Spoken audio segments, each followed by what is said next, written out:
Imagine traveling 2 weeks on an overcrowded ship, seasick, hungry, carrying everything you own in one suitcase.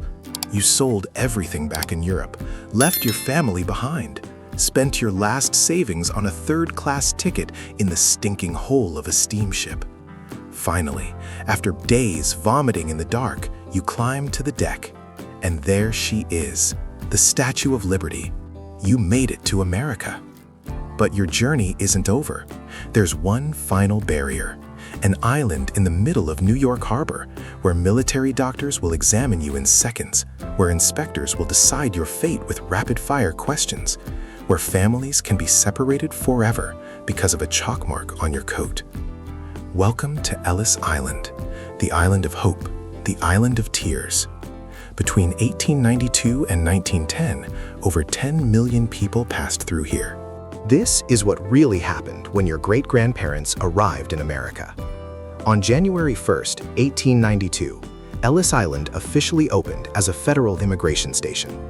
The government chose a small piece of land in New York Harbor that had been a military fort, expanded it with landfill, and built an imposing red brick building designed to process thousands daily. The very first immigrant processed was Annie Moore, a 17-year-old Irish girl with her 2 younger brothers.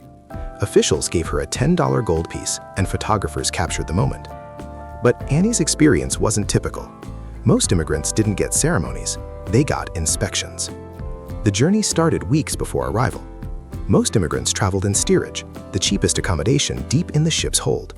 Steerage wasn't cabins, it was open compartments filled with hundreds of bunks stacked 3 high.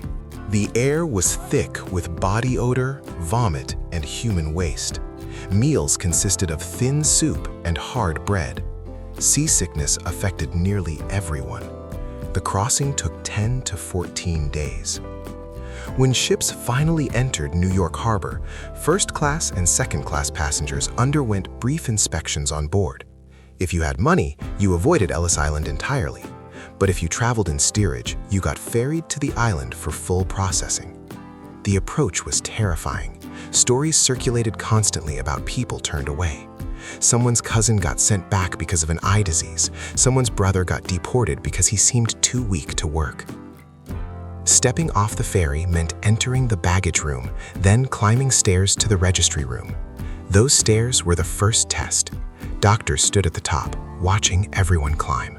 They looked for people limping, breathing heavily, or clutching railings. Anyone who seemed physically weak got marked with chalk. H meant suspected heart problem. L meant lameness. X meant suspected mental deficiency.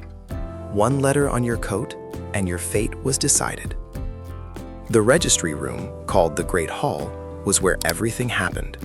A space as big as a cathedral, with vaulted tile ceilings, filled with hundreds of frightened people speaking dozens of languages. The noise was overwhelming.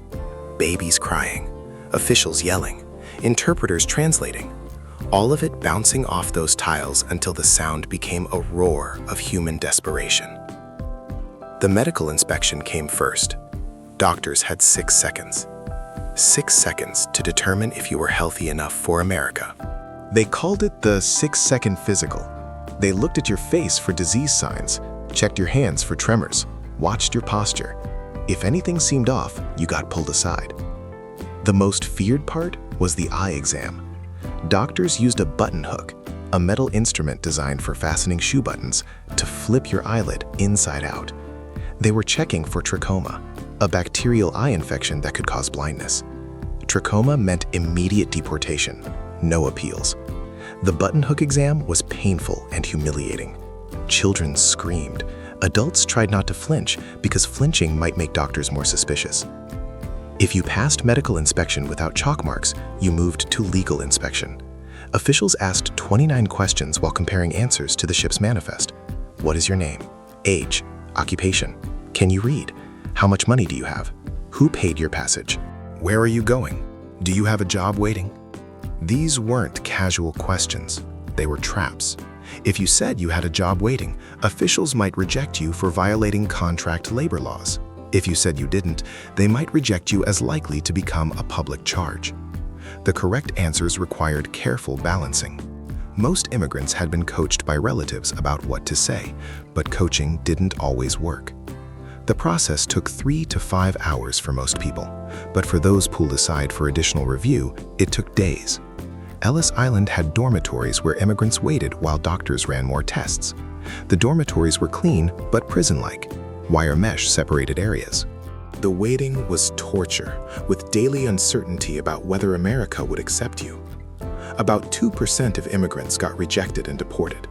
That sounds small until you remember that 2% of 10 million is 200,000 people. 200,000 dreams destroyed. 200,000 families torn apart. Some rejections were medical: trachoma, tuberculosis, mental illness. Some were legal: anarchists, criminals, anyone suspected of moral failings.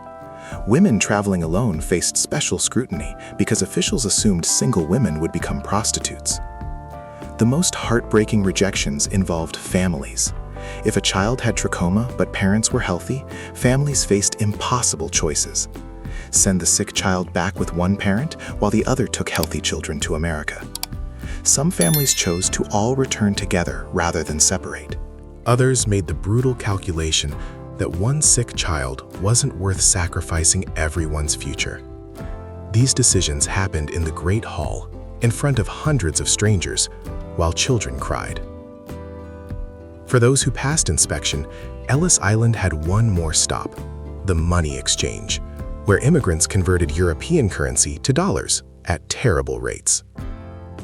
After the exchange, they received landing cards and walked down the stairs of separation, so called because this is where they split up to go different destinations. Some took ferries to Manhattan, others took trains west.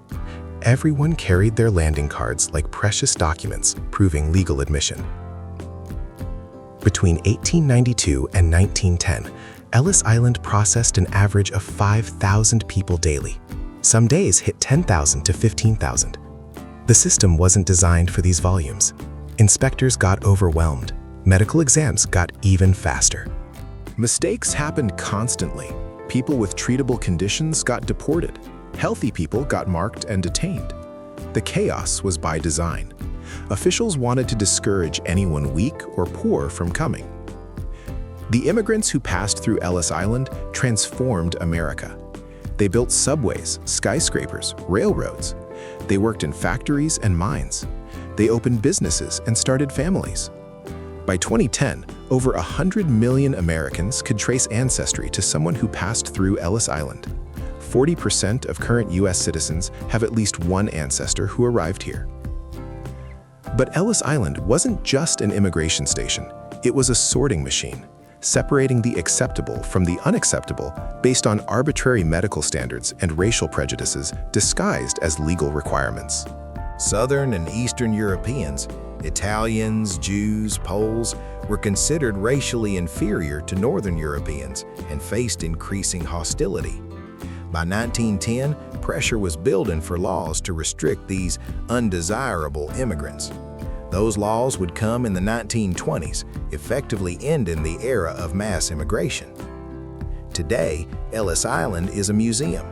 You can tour the registry room and see the dormitories. The experience is sanitized now, educational rather than emotional. But if you're American and your ancestors came between 1892 and 1954, there's a good chance they passed through this island.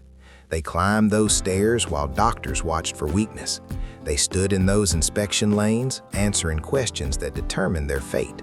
They waited in those dormitories, wondering if America would let them stay. And if you're here reading this, they passed. They made it through the Island of Hope and avoided becoming stories from the Island of Tears.